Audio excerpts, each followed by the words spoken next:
working on our extreme fencing project. We are hoping to pull some fence today. We got in these beefy posts last week, which is a tremendous task to take on. We're pretty excited about getting plants in here soon, but we can't do it before we have the fence up. And it's not just any fence, it's actually an 8-foot tall fence. So we're gonna go ahead and roll it out in the driveway, cut it to length, and put this section in.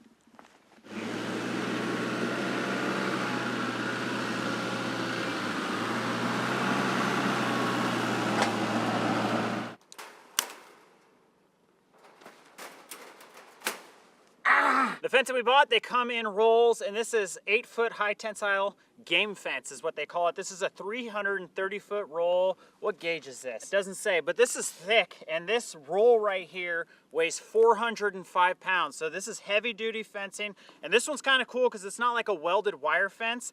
This fence will actually like move a little bit, if that makes sense. So when we're going over ground that's not completely flat, let's say we have to go up and down a little bit, it'll still look good when we pull the fence tight. We've measured our first section, it's 127 feet. So we're gonna roll this out a little bit bigger. We're going for 132 feet, and then hopefully we can bring it over there and it'll be as easy as putting it in. A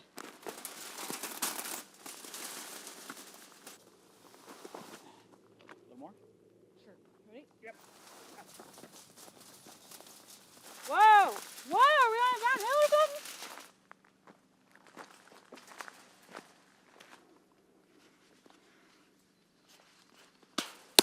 Well, that's not thin wire.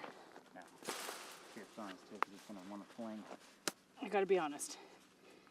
Yeah, not like concrete. I'm not really not flying there. Let me get those ones in, because those are really hard.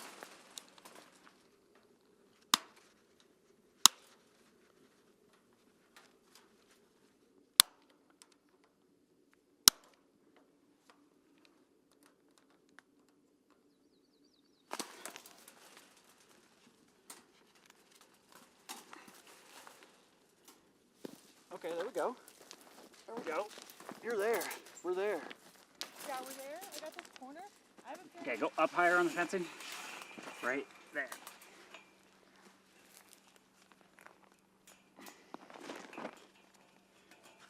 Man, this is some thick wire. It's insane. You would start on that other corner? I don't know.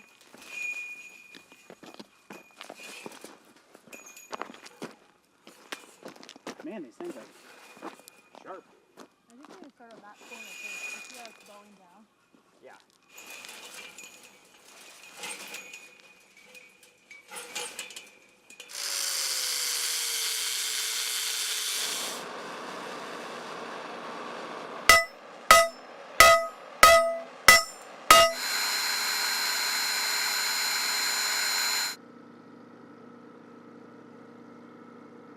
This first section of fence should be the easiest because we were able to cut it to kind of the length and it's not as long, so we weren't dealing with the whole entire roll, and we've got it kind of just in place. Over on the other end, it's just bungeed up, and over here, we've got kind of a funny looking setup. So these wires right here are part of the fence, and what we did was kind of disassemble.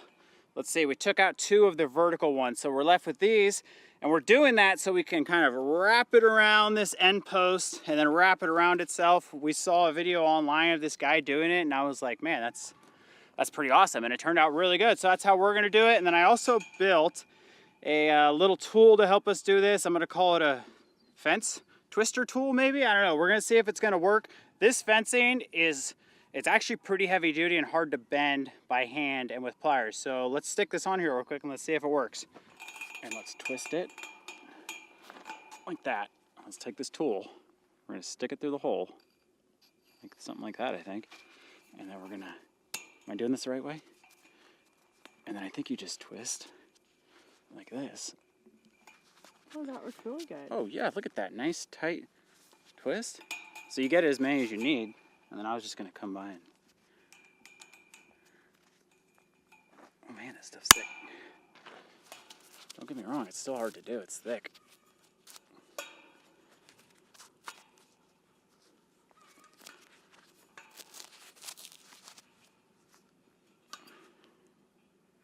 As you work your way down this fence, you might notice that the holes or the squares in the fence are getting smaller. So most of them on here are 6 inches by 6 inches. So 6 inches this way, 6 inches tall. But as you get towards the bottom, they are 6 inches wide and 3 inches. Is that what that is? 3 inches, yeah. And then it looks like these ones are 4 inches. And it's good to have it like that, at least for us, because smaller animals that are like down on the ground, chickens, rabbits, anything like that, is not going to be able to get through the squares. And then you don't need the smaller squares up top. Because a chicken could fit through this. A chicken could easily fit through that. A Yeah, chick could fit through this, no problem, but a chicken's not going to fit through there. A rabbit might be able to. I think a rabbit would, but I don't think we have to worry about that. Ah! Looks great. I couldn't ask for a better result, and it's hard to do. It took about 20 minutes just to do this one. 2 of them snapped, so we kind of just tied those in there. It's not too bad. I think Arielle said there's 20 of these. We did. So the next thing we're gonna do is hook up the fence puller and pull it tight, see if it works. Okay. I don't know how this works or if it's gonna work, but It should work. they all hooked in? Yeah. Yeah. They're all hooked. Looks nice. Oh. Tilt it back a little. Oh, a little. Well, what you do is you start there and start tightening them, and then you get here and you lower it down. We're using this wire that we picked up from the same place we got our gate, and we are twisting the wire around each post. I don't know how many they're gonna need, but I don't think it's that many because it seems really, it's just really cool. It's like really tight and really strong. 4? On each one? That's what I'm thinking. That's Okay, I'm probably ready for even another like, one. well, hey, Jose, Put it on the ground, it's easier. I ain't fast. We're gonna rock down to Alaskan Avenue. Nice Can't fire. I just be your cheerleader in life? Do I have to work? No.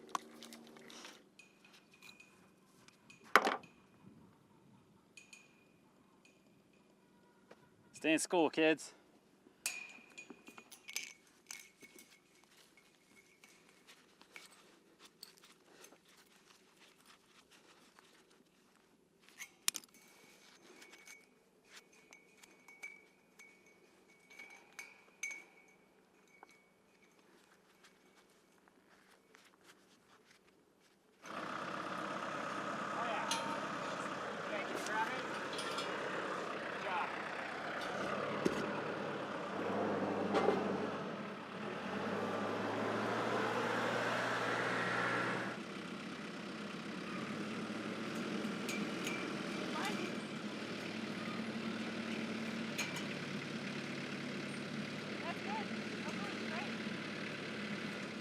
Pretty tight. You could probably go a hair tighter, but more.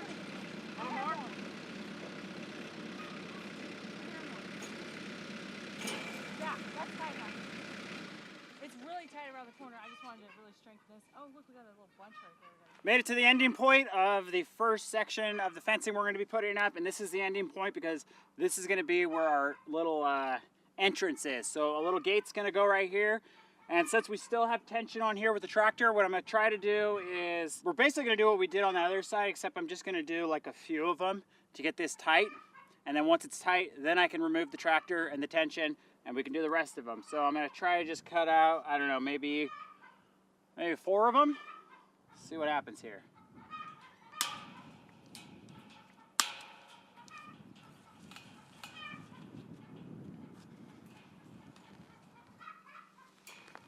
Like that?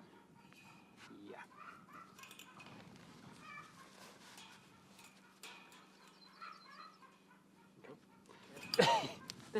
That little tool. What's the name for that tool? The cincher?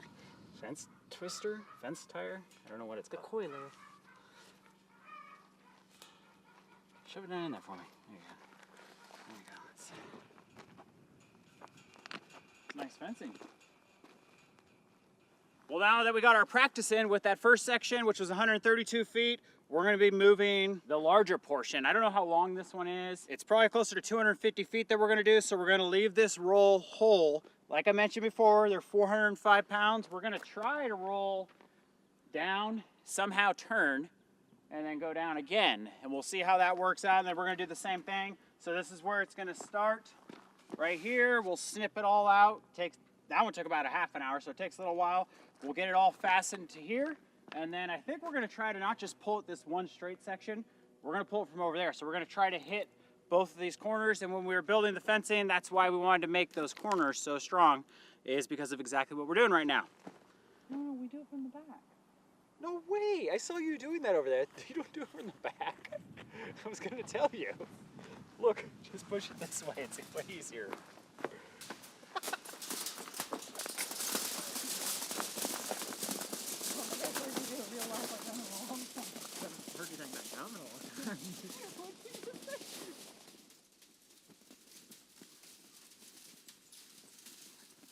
Whoa!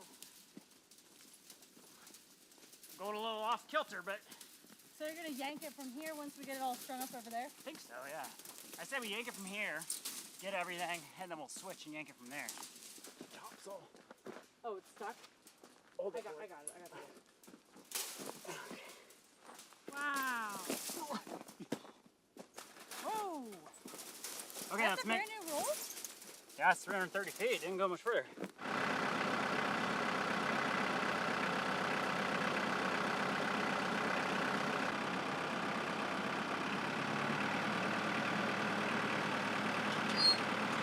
Shoelaces keep yeah, that other corner, was that looking pretty tight? Straight. No, this side's tight, I can tell. And then we'll let go and we'll pull that way. Woo! That was not as easy as the first half. The second half of this fencing is not as easy. Well, it's not easy at all. So that roll of fencing is just really heavy, back-breaking. It's hard on your fingers. Anyways, now it's going pretty good. We've got it up. The tractor is stretching it pretty good over there. But this long section over here around this turn is so long, it's not exactly as tight as we want it. So we're gonna try to ratchet this a little bit tighter and we should be good to go. It's already working. I just did it by hand. Look at that, straightening it out. That's straightened the top way out. Oh, they did? That's enough?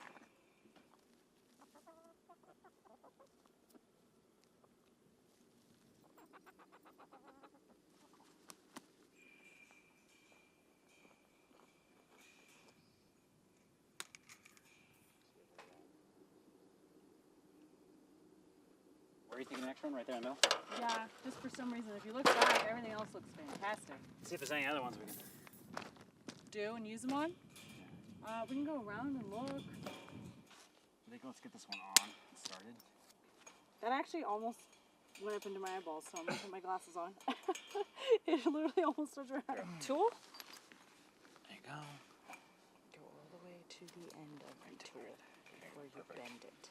Perfect. Don't stab Eric. Note to self. Oh, it would have impaled me. Your finger, your pinky Right finger. there. It was going to get me. Hey, how's your pinky finger? It hurts. We should take it easy on you tomorrow. Alex. Dang it! Okay. That is nice. That's I mean, good. you'd have to be a T-Rex to rip through that. My pliers. Last one. It's a good feeling, right?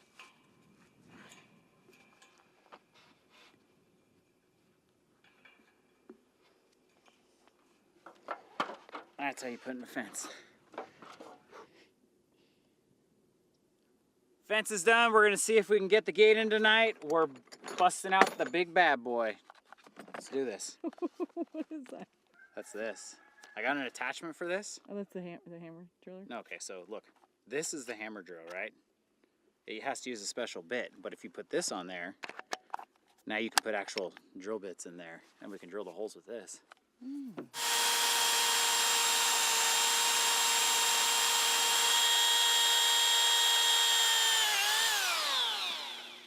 That's what I'm talking about. All right, can I get through the other side? Looks like I might be able to. That's the big one. This is where we see how good this thing is. Right? Ready.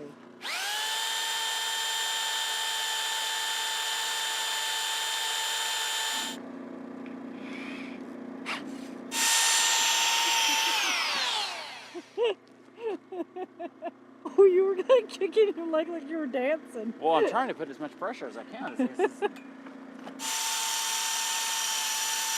Well, we got a lot accomplished in one day. We were really just giving it our all until now. And these shafts right here, these bolts that have to go into the fence, I think it's like a 1-inch.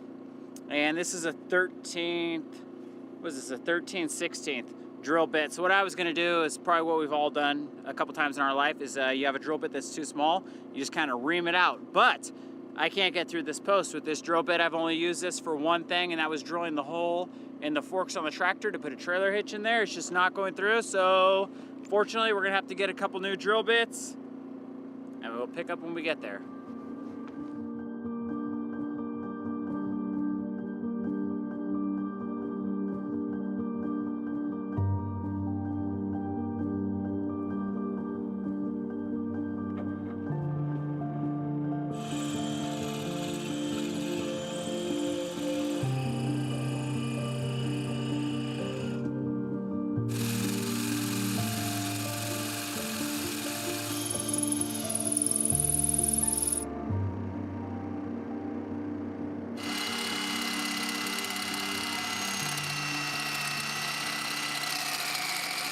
Well, that took about half a day, but we finally got our holes drilled in this pipe, and this is kind of what we're dealing with.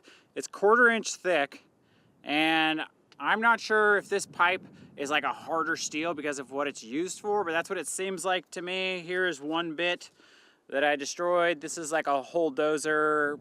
I think it's called a bimetal bit, so you can use it on like metal and whatnot. And we used a couple other bits. We got these ones. They were doing absolutely nothing. It's like I wasn't even trying. I was pushing as hard as I could. But we got them in, and let's see how the gate fits. Okay, hold on a second here. What in the heck? Kick the bottom in everything.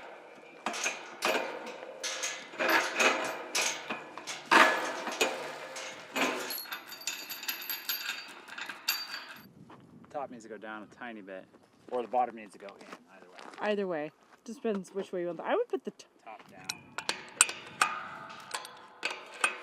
Okay, let's see how that looks.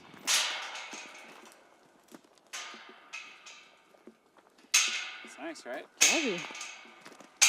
In and out. Does it swing the full distance? Yeah, perfect. Swing all the way, I guess. The fence is up, and we are going to head in and take a gander at what's going to be like the future layout of the garden. But first, I wanted to say thank you to Eric for making this happen, because it was pretty much 100% manpower and muscle to get this fence in. It's very heavy duty, probably even more so than we thought it would be. And it's almost completely done. We've got one more gate to do, so a lot of the hard work is behind us. We've used electric fencing in the past for moose protection, and we'll just run like a string right at nose level. Our main reason for going against that this time was the sheer square footage of the garden, but also just, it is low maintenance, but you have to string up that wire, and then you have to take it down in the fall when it snows. So you've got to put it back up in the spring. And we kind of just wanted to avoid that altogether. And if you're not doing electric fencing, you have to do taller fence, because with electric, you just need to be at nose level for the moose so they get zapped. Whereas this, we actually have to do it high enough to where they can't jump. Pretty hard to believe they can jump this high. They can't jump this high, but they can jump 6 feet high. And what happens in the winter is when you get snow, they will take advantage of that, and they'll kind of walk up on those snow mounds, and they can get over fencing. In Oregon, we had to worry about the deer, and they were a problem, a little bit of a hassle. We need to protect what's going to be behind us. This is very important things in here we're growing. It's our food, and this is definitely going to do the job. So let's head in.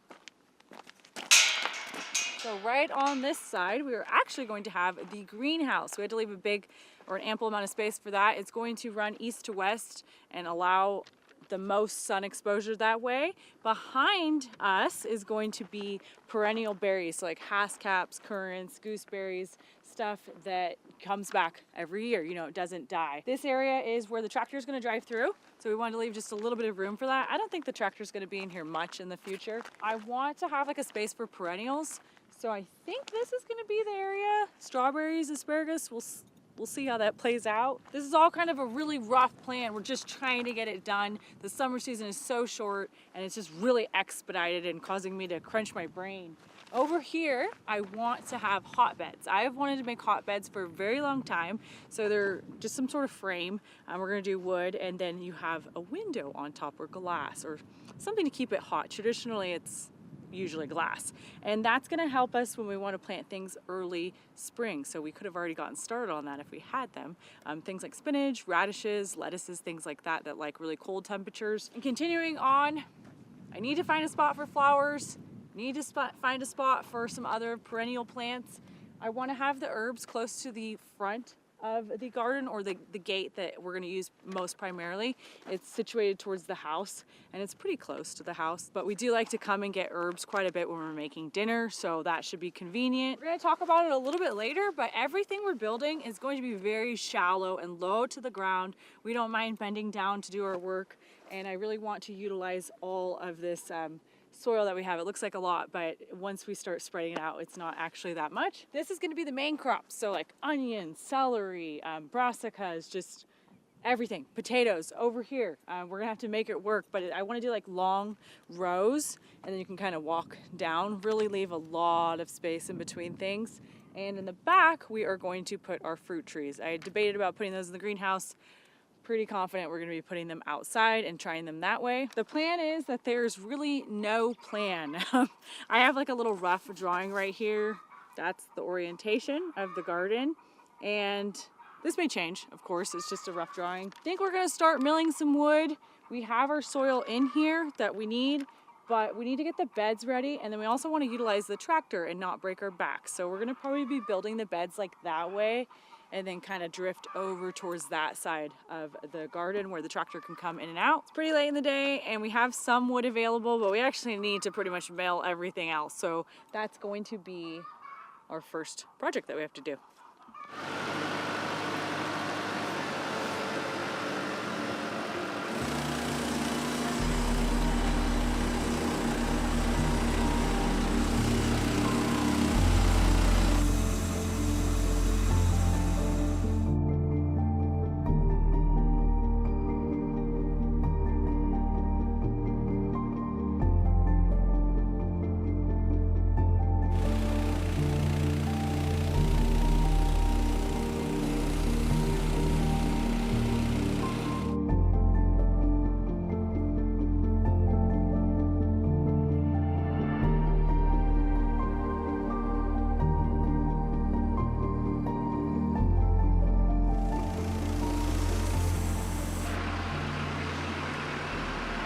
Well, our big pile of logs is surely shrinking down, and we've got quite a bit of cutting done today. We were going a little slow because the sawmill was acting up, but I think I got it figured out.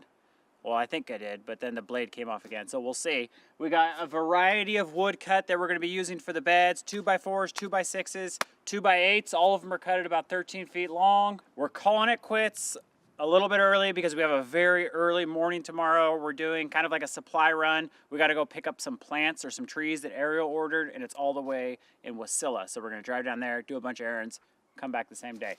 Got to get up early. There's a cool nest. Come check it out. I found it. Please don't touch it. Oh my gosh, someone put a nest there already? A bird may come back. We literally just put that broom there like a couple weeks ago. I was pretty excited about it too. There's nothing in it? No, I thought there would be. That's a bird Chirp, nest. chirp. Isn't that cool? It's a bird That's nest. so cool. Little bird's gonna have big. I bet it's a robin. Oh my gosh. Well, half of it was from before. Half of it was from. I'm thinking we're gonna like really have to use it in the garden, because what the heck else are we gonna do with all of it? We could find or make some sort of mechanism that Compressed it into compressed fire it into starters? firewood. But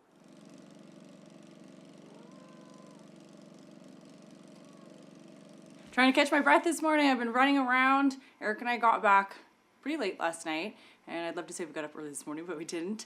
So we're trying to catch up. I just have this like really frantic energy.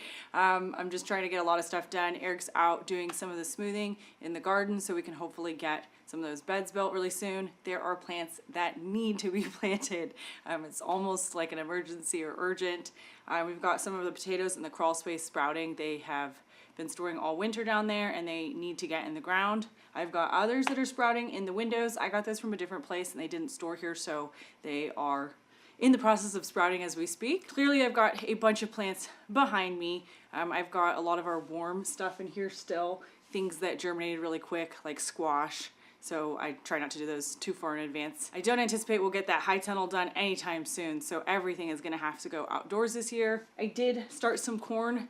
That was I don't know if that was a good idea or not. I'm not sure where I'm going to be putting that. You can totally transplant corn. You just have to be really careful with the tap roots. Same thing with squash. They'll get like a long tap root and you just have to be gentle with them when you're moving them around. Swiss chard, basil, a few other herbs are in here, the things that like it a little bit warmer that are still susceptible to frost. We are still getting frost at night. It's barely hitting, usually like that 3 to 4 a.m. You'll see just a teeny tiny bit, but it's definitely noticeable. Most of the plants outside can handle it, but I do have a few flowers out there that have not been approving. It's just madness around here. So I'm gonna head outside and I'll show you a little bit of what we have going on out there. Okay, would you like to say hello?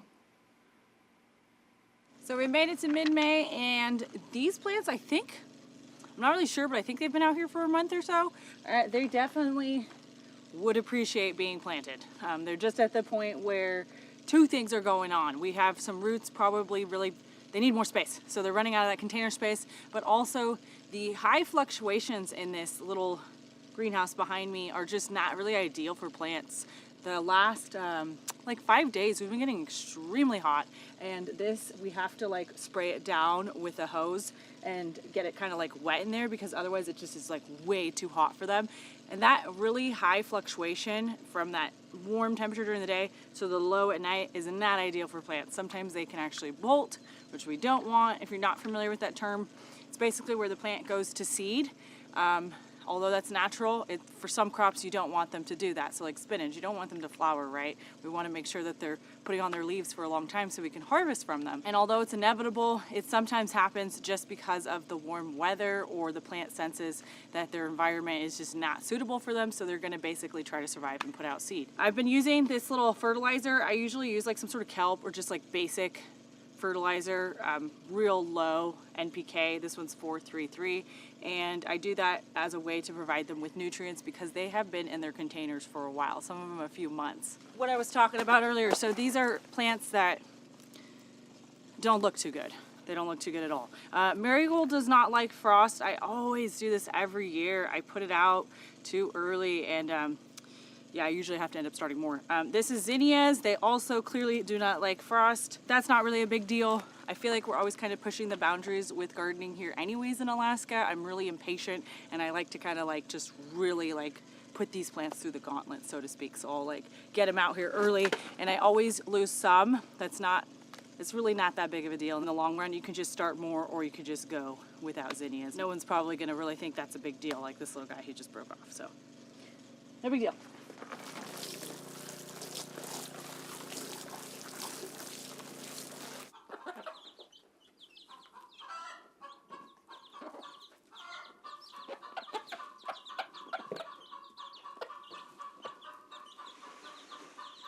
Right now it's looking like we have over 100 pieces of lumber that we're going to be using in the garden, and we have way more than that to cut.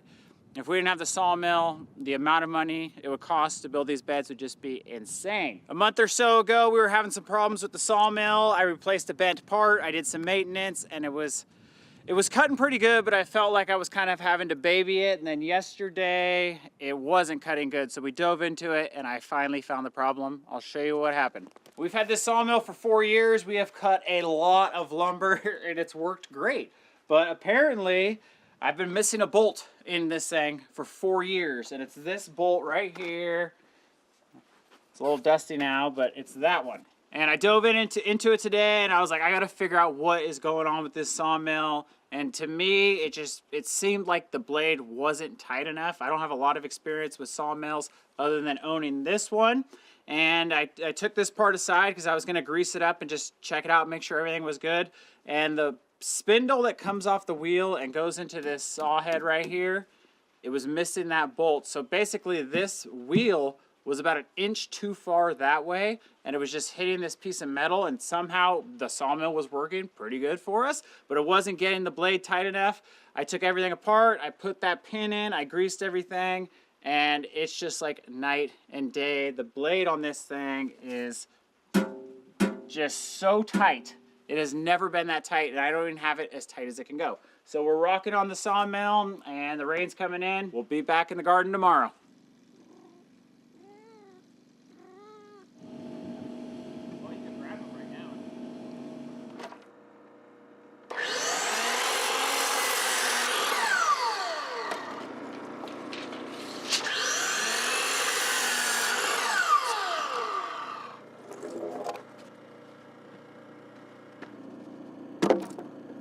All right, this is super exciting. We're making it happen.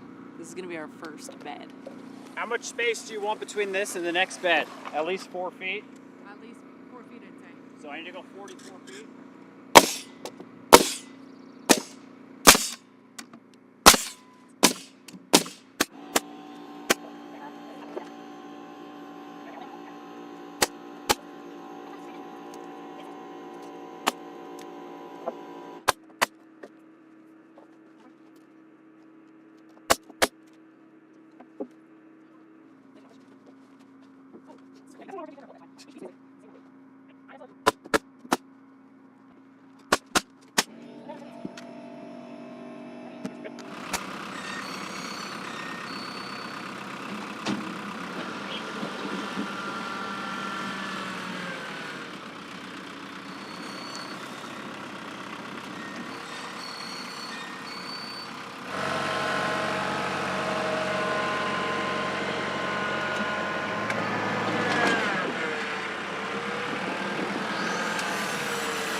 It may have been a hair heavier on the compost, so I was trying to go. I did like. Oh, what dress?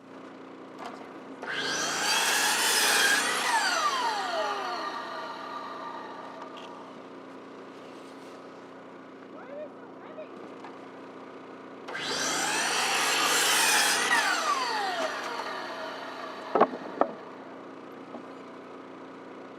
Seriously, how much does this weigh? A lot.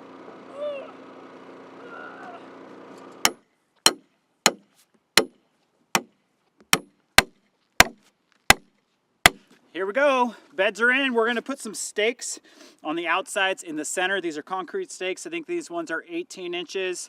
And these beds are 2 feet by 20 feet. And that's inside diameter. And we're using 2x6s stacked, so they're 12 inches tall.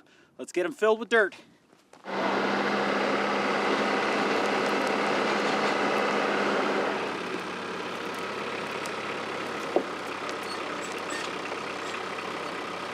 That was so much there. You only need like 3. Keep coming.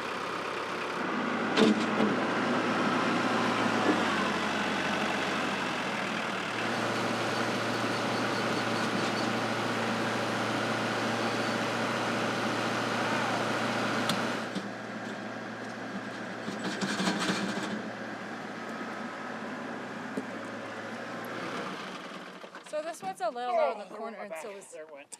Huh? My Your back back? just went right there. I'm sorry. That's enough of this one, huh? It's a hair low in this corner, and so is that one. But see the stuff on the edge?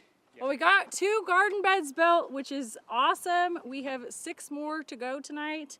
And what we're doing for the dirt is mixing. So we're doing like a 1-to-2 ratio. We're doing 1 of manure or compost and 2 parts native soil. And that's the soil that Eric screened, so that's making a nice blend. I think we estimate to have like 60 yards of some aged cattle manure and some horse manure, and then we have close to double that of the native soil. Each bed is taking about 3 scoops with the tractor, and it's pretty easy work from here on, so that's pretty cool. Overflow, huh? Hard to see. Whoa, my gosh. Oh, I gotta put stack them. Woo!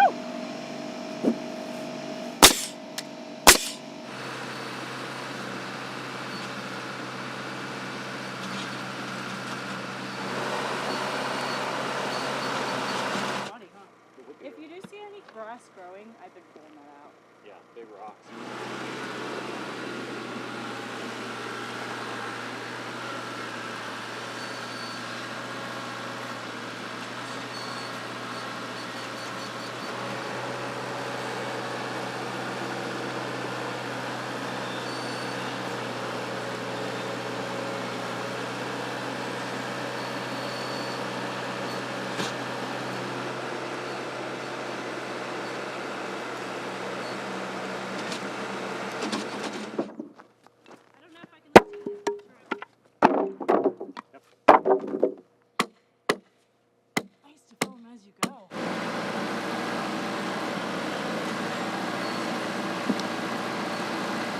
Okay, just about there. When we started this project, I was getting all my nails ready and my hammers, and then I was like, wait a second.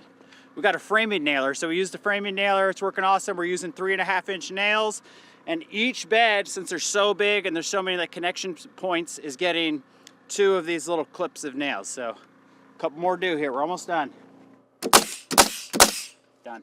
All right, we just got finished up for the day and I'm pretty ecstatic about this. These beds look super awesome. They're kind of reminding me of one of our older properties we had where we had a garden with raised beds. And I actually really love these long trench ones that we had. And that's pretty much exactly what these are. So the depth is perfect. We didn't really know how that was going to work out. I'm just kind of using my judgment. Some crops don't need that much soil to grow in, like 6-8 inches max, and then some really do utilize like a good foot. These are 2 by 6s stacked on top of each other, giving us a real solid foot. Lot of nice fluffy soil in there. It's going to be a great start for planting in, which we need to do very soon. But I wanted to go over a little bit as to why we chose this option. You know, I know when it comes to gardening, there's a million different ways to garden. I don't think there's a right or wrong way to do it. It's just what works for you and what resources you have available. So in the past, we have done pretty deep raised beds. And at the time, I was very new to gardening and I did not really understand that plants didn't need that much. It was really nice for us, you know, when we were picking things and everything because it was high up, but we filled them all with soil and it was very costly. I didn't know about hugelkultur. I didn't know about kind of adding in layers or anything like that to keep the cost a little cheaper and honestly make healthier soil. The garden did great, but just moving forward from there, we've always been more inclined to think like production. So when you think of production, farms, you know, you're talking in-ground, you're talking rows, long rows, just production. So space, space, space. And that was how our old property was. We did raised rows. So they were just rows, basically like layers mounded up, and there was no sort of container. And it was really space driven. So we had, you know, cramped plants and real narrow aisles just to kind of get the most, maximize the area we had. We went back to containers pretty much because, I mean, honestly, it's for a few different reasons. One, though, I'll tell you, is the wood is practical for us. We have the wood, we have a sawmill set up, so it just works out. If you had to buy all this lumber, I know it would be pretty costly. We are using a tremendous amount of wood to make these beds happen, and it's honestly funny. They're kind of like in between, like I was gonna call them a shallow bed, because they're not like a true raised bed, they're not that high, but they actually kind of like seem a little higher than I was anticipating. I mean, right now I'm sitting on it, and I didn't really expect that. I expected to be able to kind of put my legs over them and plant that way, but I don't think I'm going to be doing that at all. The second reason is watering. So I love to water by hand. I absolutely love watering our plants. I will spend hours doing it. Being in Alaska, we don't actually have to water our plants that much in the summer. It's not all that often. It depends on the heat. The area we live now is warmer than where we moved from. So going forward, we chose these because the hose, when you're watering, if you can think about it, you know, going around loose raised mounds, it would like tug and just mess up. It was kind of not fun, honestly. But here, if I have the hose and I'm kind of running it around, I have the lumber to kind of yank on and turn around without really disturbing the rows. So that was one of my reasons. And also, this kind of ties in, but we like to leave a lot in the summer, and we really need our plants to stay healthy and not dry out. The most we've ever really left for was a couple days, but I don't ask anyone to water, so I need to be responsible for that myself. And when you do put lumber or some sort of container, you actually keep the soil cooler on the inside, and it will hold a little more retention of water. And that was definitely, that's like something I'm really looking forward to, because we're trying to make it so we can leave this place. We love living in this state. We love to travel. Another benefit to, this could be a benefit or not a benefit, but the benefit to having those raised rows and even honestly raised beds is your soil is going to warm up faster. When you're just planting directly in the ground, usually that's going to take the longest to heat up. So since we have the space and since we have the resources, that's some of the reasons why we went down this road and chose this option. The whole garden is pretty much going to be an assortment of raised beds like this. Some of them may be a little bit deeper for the fruit trees or the berry bushes, and some of them may be a little bit shallower if I just feel like, hey, it really doesn't need this much soil. And I kind of wanted to do like different orientations throughout the garden just to kind of add I don't know, like a little bit of fun. There's still so much to do, a lot more lumber to cut. It took us over a day to cut this lumber, and we just have a little bit extra, and it's obviously taken us a long time to do the whole fencing and the soil. It's gonna take us a while to finish things and to get everything planted, but we're super excited to be here in this position gardening and creating this new garden. And if you have any suggestions or just anything to say about gardening, or you're new to gardening, feel free to chime in. I do want to do like a little blurb at the end of each gardening video where we teach something or something useful that we've learned about gardening. Definitely not a master gardener by any means. I feel like a lot of people are learning to garden out there, starting to garden, and it's really cool to see that love for that grow. And we've definitely learned a lot throughout the years that we've been doing it. So that's it. Take care, and we will see you on the next one, and I hope to be planting.